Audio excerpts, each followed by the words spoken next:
Saint Luke, also known as Luke the Evangelist, is one of the four authors of the New Testament Gospels. He is traditionally believed to be a physician and a companion of Saint Paul.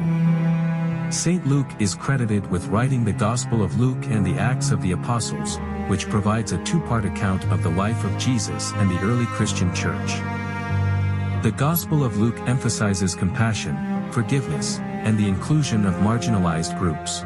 In this series, Father Benoit Standaert unpacks the writings of Saint Luke, bringing to us a greater understanding of this evangelist and his writings. As we approach Advent, this series would be instrumental in our preparation for the Gospel according to Saint Luke. Our help is in the name of the Lord, who made heaven and earth. Good morning, dear friends, or good evening if you open it in the evening. We come back to Luke, and in a first moment I would enrich a little bit his character, his person. We are used more and more to characterize every evangelist with some major qualities. We already have seen that Luke is known and perceived as beautiful, as a kind of model of beauty in the form in which he tells stories. You could compare him, you can do that for every spiritual being, you could compare it with one tree that we have in our countries, a birch. It's a tree that is elegant, not massive, not dominating. In general, he's in a circle of friends or colleagues together. But the beauty is that he's very sensitive to light and to wind. And his sheets are silver. And with this beautiful white color, he can combine it in all kinds of conditions because he is so sensitive to wind and sun. Well, this gives a certain image of Luke, and much of Luke can change if you just change your position to enter in him. It's like a walk with the sun in a forest. When you or with your face in the sun, you don't see anything. But if you walk and you let the sun pass through the forest, you see all kinds of differences.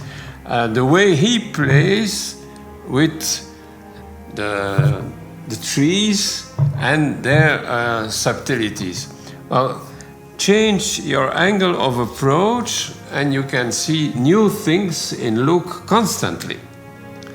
Now, this morning, I will give you a little initiation in the characterology that is known since last century. It's a Dutch psychologist, philosopher also, Heymans. And he died in 1930. But he created, out of three axes of psychological structure, together with Kretschmar and Jung, one quality and characteristic is the activity. And you can be non-active and very active, and you can also be just in between. But somehow everybody is more or less active. That's the first category where we can put my personality. The second is the profundity, the secondarity of the personality. He can be very primarian, or he can be really secondary.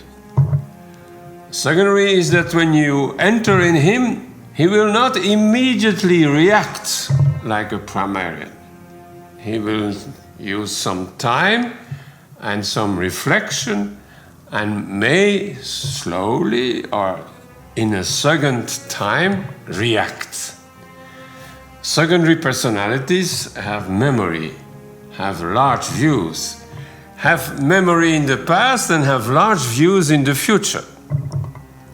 And thirdly, that's more the vertical dimension of emotion. You can be very emotional, like the milk under the heat overflows your recipient. But you can also be cool and going down and even be non-emotional at all. So if you take these three axes, you have 8 different personalities that you can put at the angles of one cube. You can see it on the picture that you will receive. And where do we find Luke and Mark and Matthew, for instance? Let us start with Matthew. Matthew is active. We have to produce. He will look at the fruits of every tree. At the end, we will be judged on the acts of charity that we have proved in our life. And this is a constant. You receive a talent and you are supposed to have 2 talents at the end of your story. And if you receive 5, you should have 10 at the end of the story. You must produce in the view of Matthew. The other quality is that he is secondary. He is the one with the largest view in the whole New Testament. When he starts with Jesus, he does not come immediately with John the Baptist at the Jordan, like Mark is doing, more primarian Mark. But he starts with Abraham. He starts with Abraham and the son of Abraham and the son of Isaac and the son of Jacob. And he has 3 times 14 generations before he arrives at Jesus. You see, large memory, sense of history, sense of unity also, because in his memory there is order, exactly 14, exactly 14, exactly 14, 3 times. And then, at the end of the story, he finishes, I am with you. That's the name, Emmanuel, that he receives in the first page. Well, he repeats that name in the last page, but saying, every day, until the end of the world. That is the large view of the secondary Matthew. And if you look inside his gospel, he can go behind the beginning of creation and behind the last judgment. In chapter 13, he has this double perspective enlarged, larger than his narrative. So large is Matthew. And emotionally, he has no emotions. He's cool. He can even tell horrible or terrible or bloody stories. Blood for him is blood. He can face it. He can face the whole reality with a certain equanimity, with a certain peace and serenity. I have a bit described him to show in contrast how Luke will react.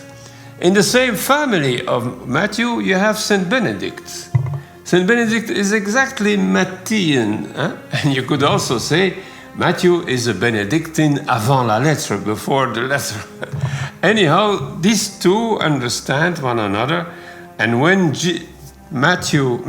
Benedict quotes the New Testament and the Gospels, most frequently he quotes Matthew.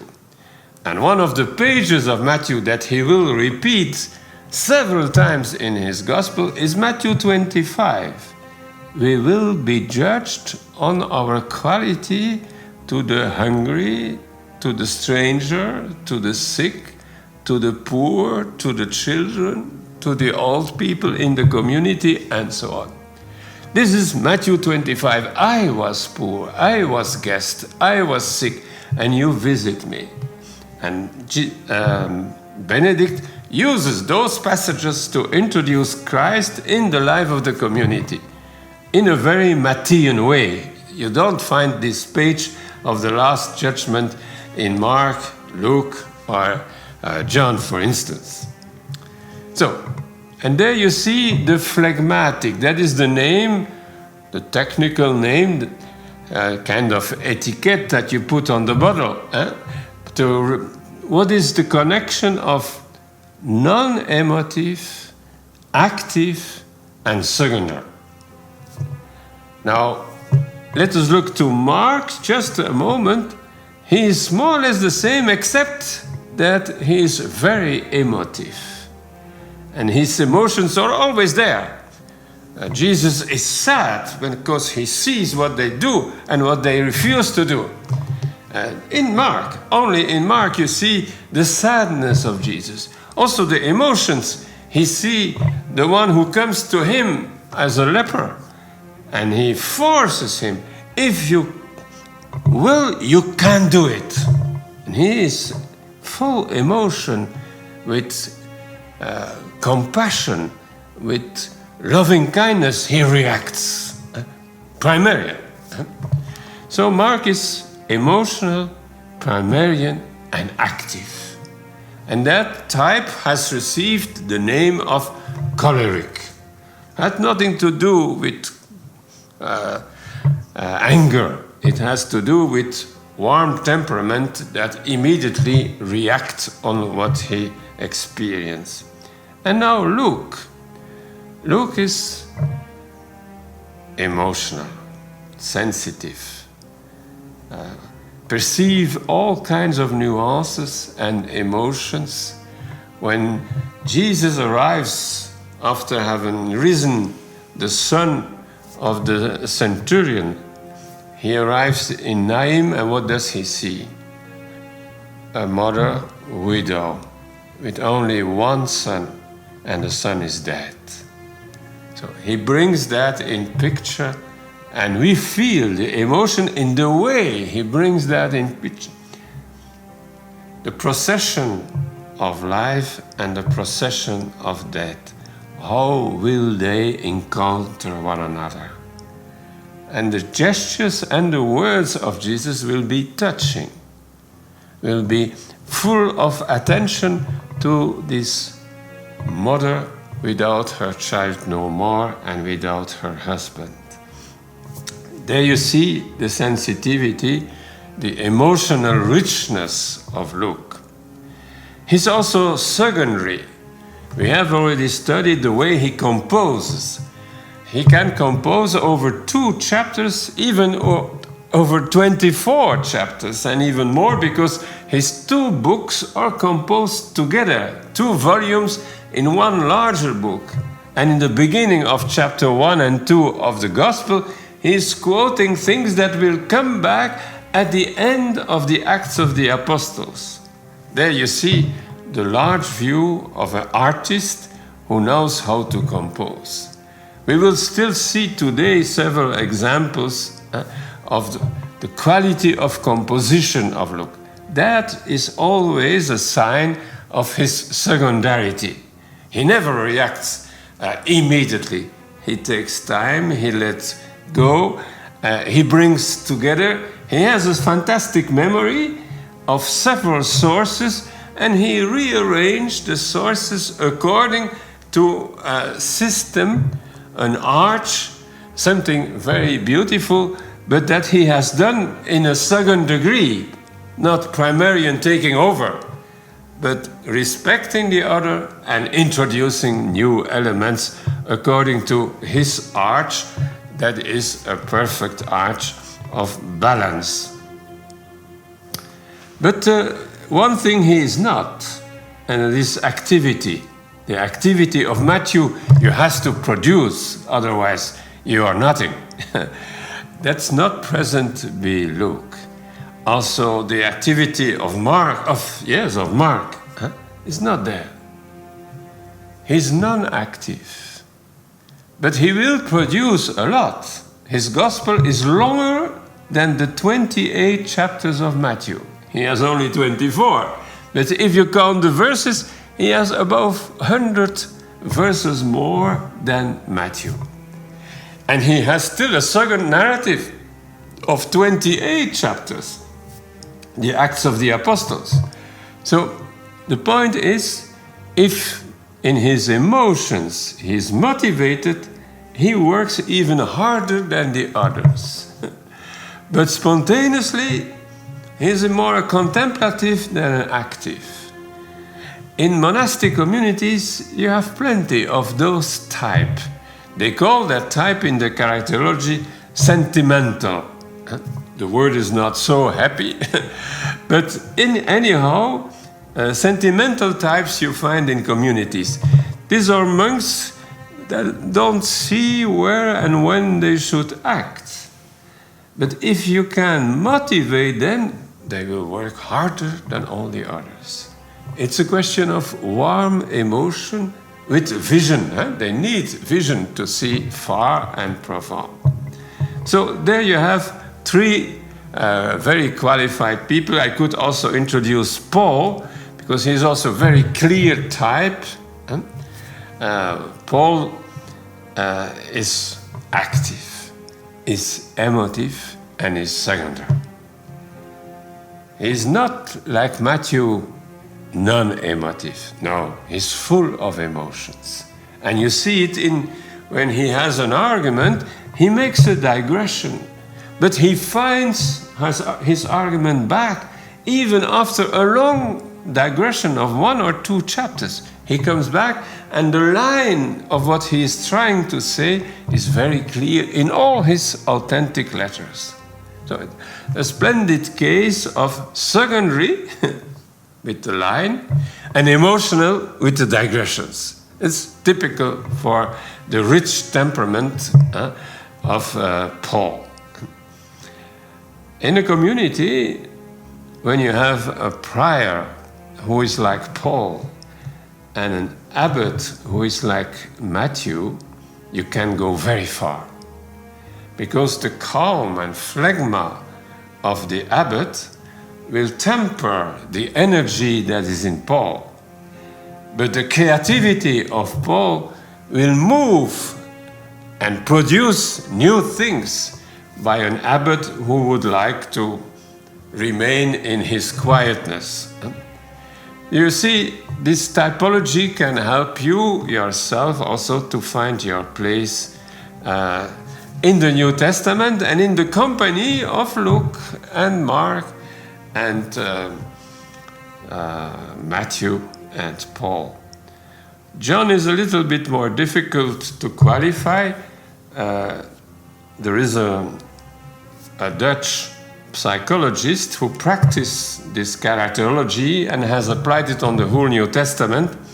And John, he makes it, like Paul, a passionate with emotion, activity, and secondarity. The difficulty of John is that we have an editor of John, and you have an old witness behind the Gospel of John. And these are two personalities. They are integrated. But what do you say when you speak about passionate? Are you qualifying the old authority behind the Gospel? Or are you qualifying the editor of the old man?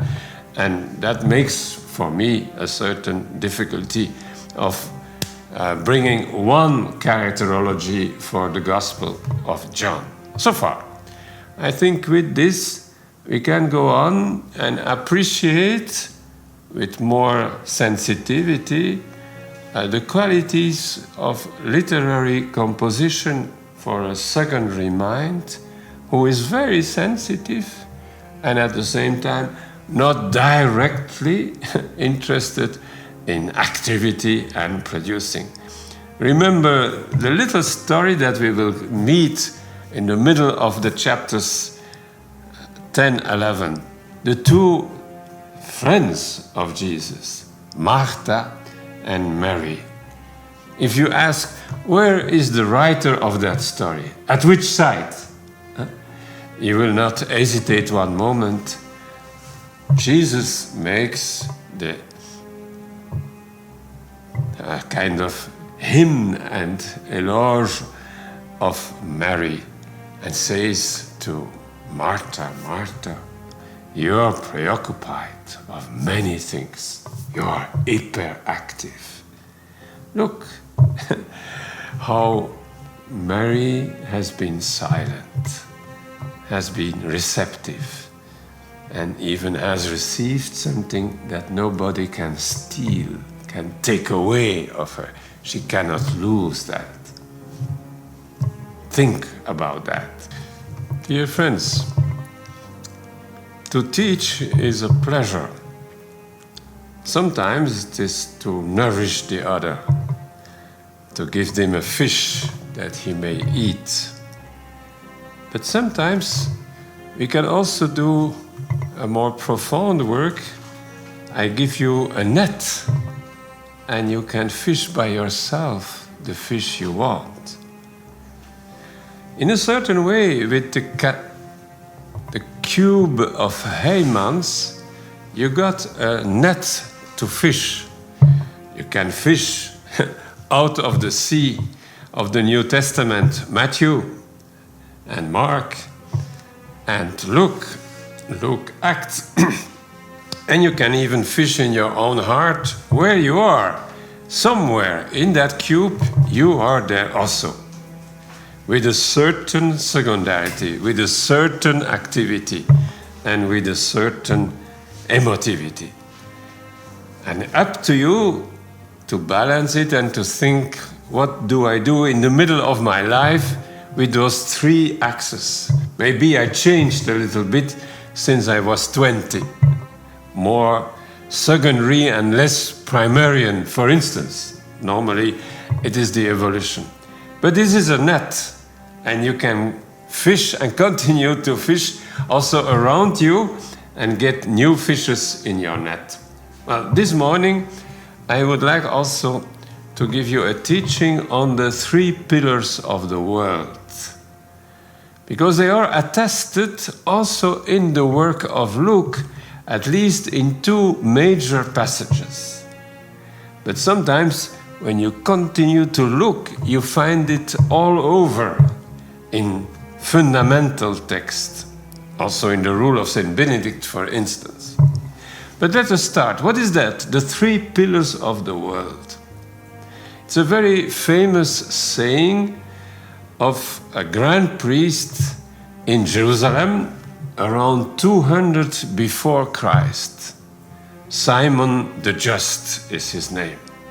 We know him also in the Bible, in the book Ecclesiasticus of Jesus ben Sirach. There is a whole page about him in chapter 50.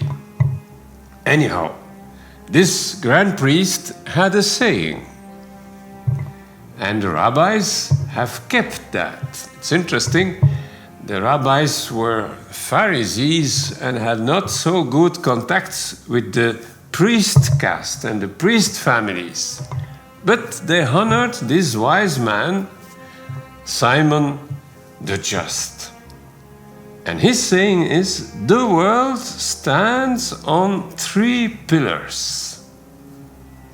That's interesting. Not on two, not just on one. And some people would reduce the two others to one more essential. He says, no, three. 1, 2, 3. 1, 2, 3. You need a kind of inner dance to stand in the world. What are those three? The first one, and the order is important, says the rabbis. The first one is study. The study of the Torah. The application, the discipline, the attachment to the Word of God in the Torah. It's Psalm 1.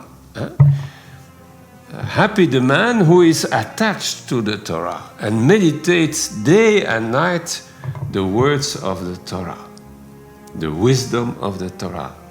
The study is the first column, the first pillar of light, of intelligence, of understanding. And you start to appreciate why they put them first. It's more important than acts. It's more important than piety. You can be crazy with piety. You can hyperactive. If you have not reflected before, you can do stupidities in your generosity of actions. Begin with a clear mind, received in the study of the Torah. First pillar. Second pillar, the avodah, that means the service, that means the cult, that means the prayer.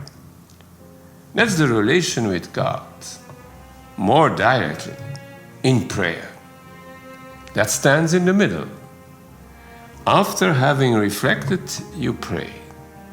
And out of the two first, you have the third one, the acts. The acts of charity, the works of charity, the service. And you see the logic, start in the light. Present it with your desire in prayer and step over. Don't remain only in prayer, but step over to the depths of acts, engagements, service, hospitality, solidarity. These beautiful words belong all to the third dimension. I wrote a complete book on these three, indicating the applications that has been done in the history. One of the important applications you can find even in the rule of Saint Benedict. If you're a Benedictine, first you should do Lectio Divina. That's the same as study of the Torah. It's a real priority in the life of a Benedictine according to the rule. The best hours of the day are chosen so that you can, for 1, 2, 3 hours a day, be applying yourself to the Word of God. Secondly, says Benedict, there is nothing that is more important than the Opus Dei, Opus Divinum, the prayer. Liturgical prayer, individual prayer, constant prayer. The monk has to become prayer and not just doing prayers. But a priority in all this are the offices 7 times a day, and even in the middle of the night you get up for praying according to Saint Benedict. And the last one is service. Brothers always should serve. Each one should serve the others. Service in hospitality, in attention for the poor, attention for the children, the word children in the community, attention for the sick and the old brothers. This constant attention with Matthew 25, exactly like we saw last time, that makes the charity. Benedict calls it humanitas. It's the humanity of the monk, of being capable of hospitality in all forms of daily life. So just to show it is very fundamental.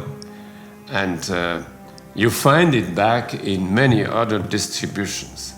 Now, in the Acts of the Apostles, there is a little verse, only one verse, 2:42, chapter 2, verse 42. It's an identity card. Today, we like those kind of short presentation of who are you? Well, the community of Luke in Jerusalem had such an identity card. They were devoted to the apostles' teaching and the fellowship, to the breaking of bread and the prayers. Surprise is we have 4 elements and not just 3. Something has been introduced. But the first one is easy to recognize, the doctrine, the teaching of the apostles, the didache. That's parallel with study of the Torah. In the teaching of the apostles, we receive the whole gospel, we receive the reinterpretation of the Torah according to Jesus. That is the first, for qualifying your identity. Then, and that is also surprising, the fellowship, the koinonia. That is to share everything with one another. To be a community of friends, of brothers, but a brotherhood that is larger than a brotherhood of blood. A brotherhood that is universal. That is the complete koinonia. The definition itself of friendship in the Greek literature was friends share everything with one another. They have everything koinos. Koinos and koinonia means have in common everything. And then the third element is something surprising. Before the last one, the prayers. The prayers is the second column of the rabbis and of Simon the Just. But the breaking of the bread is there in the middle. Between the koinonia, the sharing, and the prayers. It is in fact a symbolic. It's not just the same as speaking about prayers, about sharing everything, or about studying the teaching of the apostles. It is a symbolic act, remembering Jesus. And in the symbolic act, you have the teaching of the apostles. You have the koinonia, the sharing of everything, also of food, and you have the prayer, the Eucharistic prayer. So the fourth element is not in concurrence with the three, but is the synthesis in a symbolic gesture that everybody understands in the beginning of the movement. But maybe people from outside receive that but can't understand. Now, in the next verses, 43, 44, 45, and 46, you get the same elements in a narrative. How could you see that they were attached at the doctrine of the apostles, that they were attached at the koinonia, at the prayers, and at the breaking of the bread? Well, in 3-4 verses, Luke is telling the story. Awe came upon everyone because many wonders and signs were being done by the apostles. See, the teaching of the apostles is expressed in gestures that were wonders. Like the teaching of Jesus in the synagogue of Capharnaum was a teaching with power, with an exorcism, with a wonder. And the people were astonished about his teaching with such a power, so different from the teachings of the scribes, they say in Mark, verse 26, 27 of his first chapter. Now the second verse, all who believed were together and had all things in common, koinos. They would sell their possessions and goods and distribute the proceeds to all as any had need. Here you have a very concrete illustration of koinonia, fellowship, friendship, to share and to sell and to give to the needed. And everybody receive according to his needs. And then 46, day by day, as they spent much time together in the temple, they broke bread at home, from home to home is one of the tradition, or from house to house, and ate their food with glad and generous hearts, praising God and having the goodwill of all people. And day after day, the Lord added to their number those who were being saved. Luke finishes and loves those expressions of growing of the church. It will be the very first sentence in Acts chapter 2. It will come as a refrain in the rest of the book of Acts. But here we see clearly how in the narrative, the principles that we have heard in 242 are practiced in the beginning community of Jerusalem. So let us remember, may be useful, it's again a net more than a fish. What are my priorities in life? And do I have 3 pillars, or only 1, or only 2? You know that several times people say, oh, the rule of Saint Benedict is ora et labora, pray and work. But sadly enough, you will never find these 2 verbs separated and together in the rule of Saint Benedict. Benedict has 3 pillars: read and pray and work. And the ora et labora is not from Benedict, but from an abbot of Beuron of the 19th century. And he had found that in an old rule of Carthusians. And in the rule for novices, they say to the youngsters, in your cell, when you are alone, you must do 3 things. Read a bit, pray a bit, work a bit. Lege ora et labora. And thus this old ora et labora is a missing traduction or missing takeover by an abbot in the 19th century in Beuron in Germany. He was a very cultivated man, and he had found the beauty of the expression ora et labora. But you need something more. You need the light of intelligence and discernment to go on. And that is the rule of Saint Benedict. So also my own life, what is the time that I can free it day after day for lectio, for intelligence of the Word of God, that word that is given every day in the church at the Mass, and that I can find on my telephone. If I just ask readings of the day, I will find them. Secondly, what is the space that I can open for prayer? Is there something like a constant prayer in my life? And finally, what about the service? The mentality of being attent for the other in all his configurations.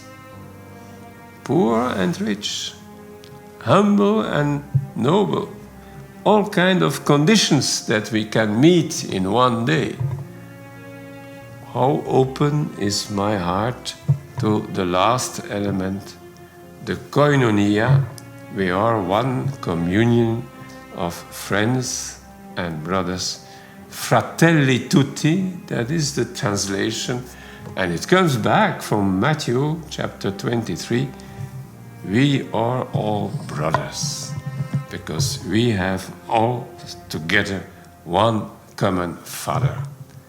Let us, in that philosophy, reflect on our life and go on regularly taking back this mirror of the Scriptures to understand life with Him.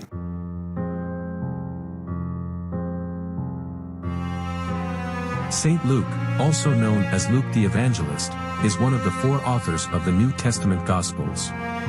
He is traditionally believed to be a physician and a companion of Saint Paul. Saint Luke is credited with writing the Gospel of Luke and the Acts of the Apostles, which provides a 2-part account of the life of Jesus and the early Christian church. The Gospel of Luke emphasizes compassion, forgiveness, and the inclusion of marginalized groups. In this series, Father Benoit Standaert unpacks the writings of Saint Luke, bringing to us a greater understanding of this evangelist and his writings.